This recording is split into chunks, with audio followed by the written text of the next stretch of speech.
மீண்டும் தொடரலாம். இது கேள்வி நேரம். தமிழகத்தில் வர இருக்கக்கூடிய தேர்தல் என்ன மாதிரியாக இருக்கும், எந்தெந்த கட்சிகள் யாரோட கூட்டணி, மக்கள் நல கூட்டணிக்கான தேமுதிக மக்கள் நல கூட்டணியில் இணைவதற்கான வாய்ப்புகள் எந்த அளவுக்கு இருக்கிறது என்பது குறித்து விவாதித்துக் கொண்டிருக்கின்றோம்.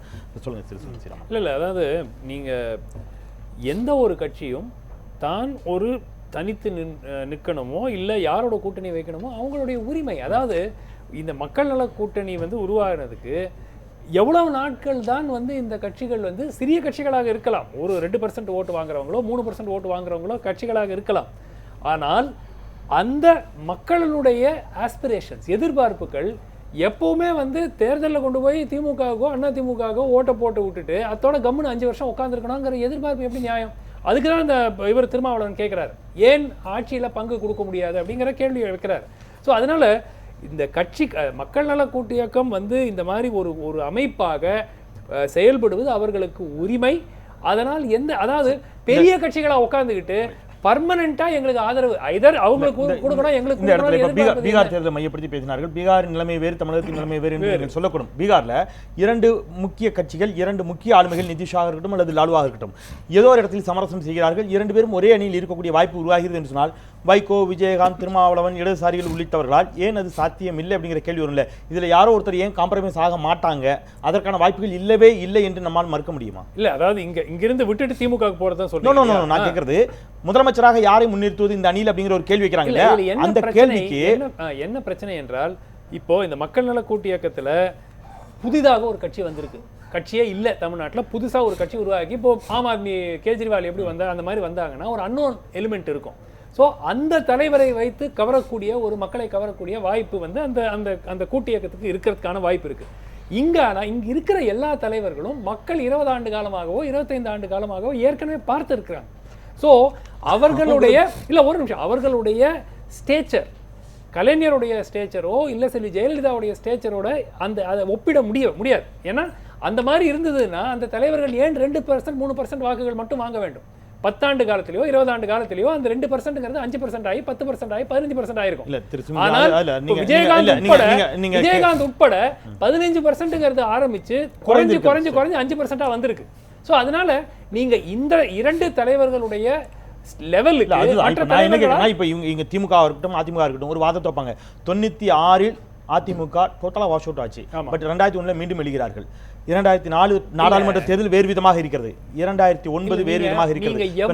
எவ்வளவு மோசமாக திமுக தோல்வி அடைந்தாலோ அதிமுக தோல்வி அடைந்தாலோ ஒரு கோர் பேஸ் 23 24 இப்ப திமுக சென்ற மாதிரி 2014 ஆனால் அவர்கள் எப்படியும் ஒரு 23-24% வாக்குகளை வாக்கு வங்கி வச்சிருக்காங்க. அந்த 23% மாற போறது இல்ல.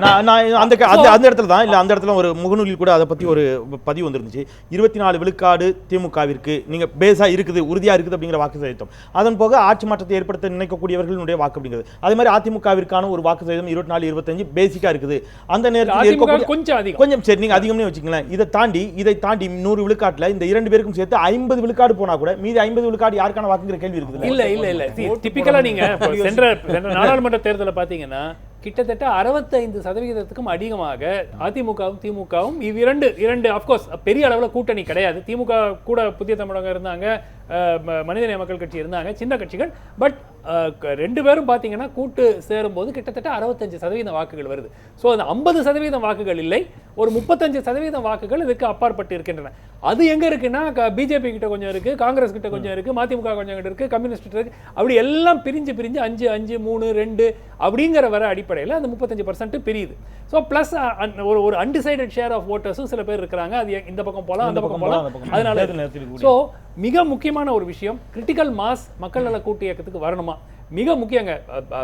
தேசிய ஜனநாயக கூட்டணியாக இருந்தாலும் மக்கள் நல கூட்டணியாக இருந்தாலும் அவர்கள் இருவருமே தேடிக்கொண்டிருப்பது ஒரு தலைவருக்கு.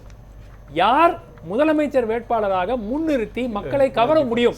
பாஜக அவர் திரு ராகவன் அதை மறுக்கலாம். ஆனால் பாஜக மிகப்பெரிய பலவீனம் தமிழ்நாட்டில் ஒரு strong leader to match the state. நான் அந்த இடத்துல சுப்ரமணிய சாமி இல்ல, அவர் கடந்து சுற்றி அவர் பேசலாம்.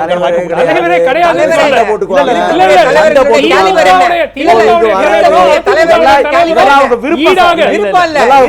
தலைவர்களின் காலிபர் என்ன?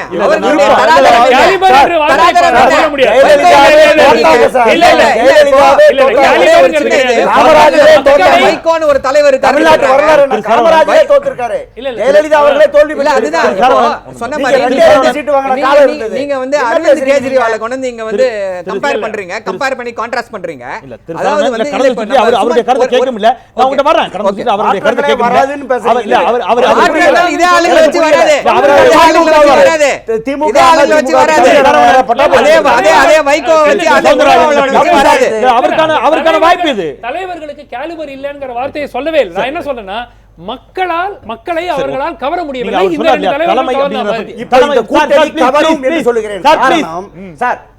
அண்ணா திமுக வர்ற ஓட்டு திமுக எதிர்ப்பு ஓட்டு கணிசமா இருக்கு சார். திமுக அண்ணா திமுக எதிர்ப்பு ஓட்டு முழுக்க ரெண்டு பாசிட்டிவ் ஓட்டுங்கிறீங்களா? எப்படி சார் நீங்க சொல்றீங்க? ஏன் இது நடக்காது? சௌந்தரராஜன் நீங்க விரிவாக பதிவு பண்ணதுக்கான நேரம் இந்த வாய்ப்பு அவருக்கு கொடுக்கலாம். கடந்த சுற்றுல கூட வாய்ப்பு கொடுக்க முடியல.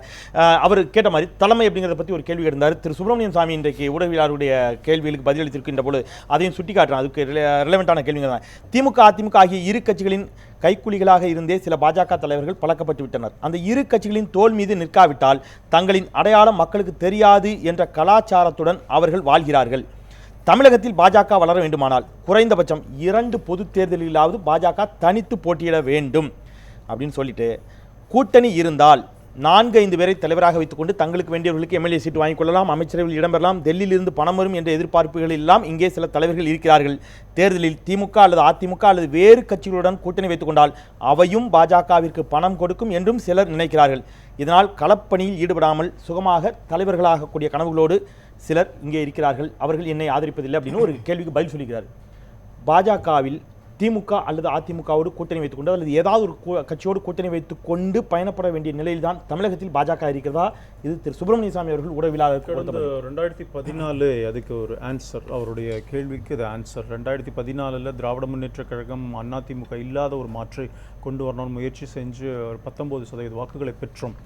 19% வாக்குகளை பெற்றோம் என்பதை காட்டிலும் அனைத்து இந்திய அண்ணா திமுக 37 சீட்டு, திராவிட முன்னேற்ற கழகம் பெரிய கட்சி தான், ஆனால் 0. பிஜேபி தேசிய ஜனநாயக கூட்டணி வெற்றி பெற்றது 2 இடம், பாண்டிச்சேரியோட சேர்த்து 3 40. அதனால அந்த மாதிரியான குற்றச்சாட்டு தவறான குற்றச்சாட்டு. இன்னொரு விஷயம், திரு சுமந்த் ராமன் சொல்லும் பொழுது தலைவரை யார் முன்னிறுத்துவீர்கள் அப்படின்னு சொன்னால் அது தேவையில்லைங்கிற நான். ஒவ்வொரு தேர்தலில் ஒவ்வொரு மாதிரி. நாங்கள் மகாராஷ்டிராவில் இவர் தான் முதலமைச்சர் வேட்பாளர் நாங்கள் சொல்லவே இல்லை. ஹரியானாவில் நாங்கள் முதலமைச்சர் வேட்பாளர் யாரும் சொல்லவே இல்லை. பார்லிமெண்ட்ல நாங்கள் வந்து நரேந்திர மோடியை பிரதமராக வேட்பாளர்னு அறிவித்தோம். அதனாலங்க ஒரு ஸ்ட்ராட்டஜிஸ் ஒவ்வொரு மாநிலத்துக்கும் மாநிலம் வேறுபடும். அதனால ஒரு தலைவனை முன்னிறுத்தினால் வெற்றி பெறுவோம் என்று சொன்னால் வெற்றி பெறலாம், இல்லாம தோற்று போயிடுவோம்னு சொல்ல முடியாது. அதனால எதுவுமே வாய்ப்பு, எந்த வாய்ப்புமே இருக்கு. ஒரு சின்ன கரெக்ஷன் பெறலாம், ஒரு சின்ன கரெக்ஷன் சொல்ல முடியாது.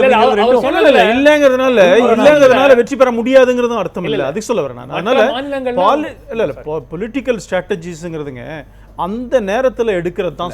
நான் நேரடியாக பாஜக போன தேர்தலில் இல்ல நடைபெற்று முடிந்தது நாடாளுமன்ற தேர்தல். நாடாளுமன்ற தேர்தலில் தேசிய கட்சிகளை சார்ந்து நிற்க வேண்டிய இடத்தில் தான் மாநில கட்சிகள் இருக்கிறார்கள். தட் மீன்ஸ் அவர்களோடு கூட்டணி வைத்துக் கொண்டு அவர்களுடைய தலைமையை ஏற்றுக்கொள்ள வேண்டிய நிலையில் மாநில கட்சிகள் இருக்கின்றார்கள். ஆனால் வர இருப்பது சட்டப்பேரவை தேர்தல் அப்படிங்கிற பட்சத்தில் தமிழகத்தில் பாஜகவினுடைய வாக்கு சதவீதம் எவ்வளவு அப்படிங்கிற அடிப்படையில் பாஜகவின் தலைமை ஏற்பதற்கு மற்ற கட்சிகள், நீங்க சொல்லக்கூடிய தேசிய ஜனநாயக கூட்டணி ஏற்கனவே இருந்து அல்லது வரவார்கள் என்ற நம்பிக்கையோடு இருக்கக்கூடிய கட்சிகள் எந்த அளவுக்கு பாஜகவின் தலைமை ஏற்பார்கள் கேள்வி சொல்றேன். இதுக்கு நீங்க கொஞ்ச நாள் வெயிட் பண்ணணும் தான் நான் சொல்லுவேன். நான் முதலேருந்தே சொல்லிட்டு இருக்கோம், பாரதிய ஜனதா கட்சி தலைமையிலே தேசிய ஜனநாயக கூட்டணியோடு நாங்கள் போட்டியிடுவோம்னு சொல்லியிருக்கிறோம். நாங்கள் இன்னொன்று தமிழ்நாட்டில் சட்டமன்ற தேர்தல் இதில் தேசிய கட்சியோட ரோல் என்னன்னு கேட்டிங்கன்னா, அப்போது கடந்த சட்டமன்ற தேர்தலில் திராவிட முன்னேற்ற கழகம் காங்கிரஸோட அத்தனை புல்ஸ் அண்ட் ப்ரெஷருக்கும் சக்கமாகி கிட்டத்தட்ட 65 சீட்டும் என்னமோ அவங்க சொன்னால் அப்படியே கொடுத்தாங்களே. அப்போ தமிழ்நாட்டில் நாங்கள் தானே ஆளுங்கட்சியாக இருக்கிறோம், ஆளுங்கட்சியாக இருந்தோம், நாங்கள் பார்த்துக்கிறோம் நேரம் இல்லையே.